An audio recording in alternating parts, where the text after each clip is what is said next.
we've been talking as if the notion of a rule for Wittgenstein was unproblematic, but it wasn't. His notion of a rule is itself one of his important contributions to philosophy. What he thought was, first of all, that rules don't block off all eventualities, that language isn't everywhere bounded by rules. Nothing is everywhere bounded by rules. There are always lots of gaps left open by any system of rules. He gives the example of throwing a tennis ball when you serve. There's no rule how high you have to throw it. But I suppose if somebody could throw the thing 5 miles high and we had to wait all day, they'd make a rule. I mean, the rules are never final. Now, another thing he said about rules is that rules are always subject to different interpretations. And if you've ever been through the income tax laws, you know this. I mean, the American history of it is a series of different interpretations.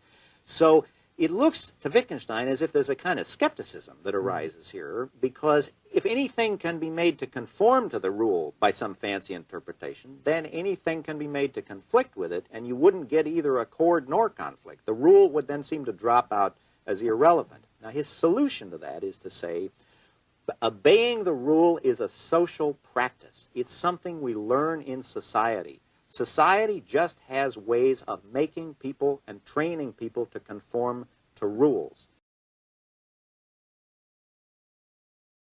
Now, he applies that to this whole private language problem. The problem of the private language is, could there be a language where I just named my own private sensations in a way that no one else could understand it?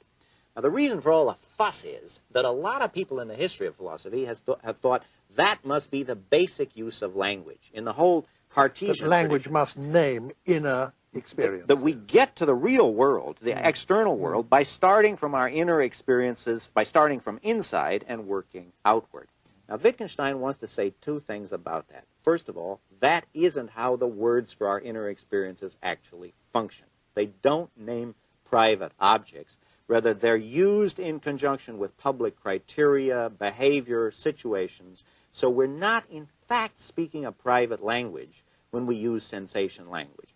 But secondly, and more controversially, he says we couldn't, in fact, speak a private language. We couldn't give a private, ostensive definition where we just sort of point inwardly to some private experience and name that experience.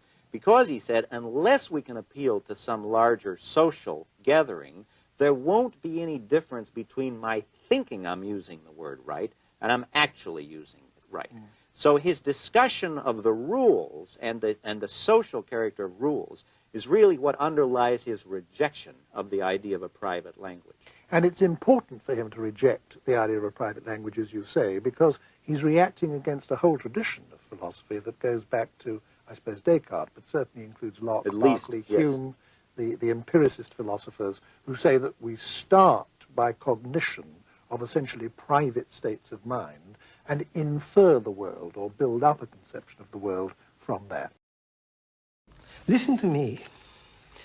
We imagine the meaning of what we say as something queer, mysterious, hidden from view. But nothing is hidden. Everything is open to view. It's just philosophers who muddy the waters.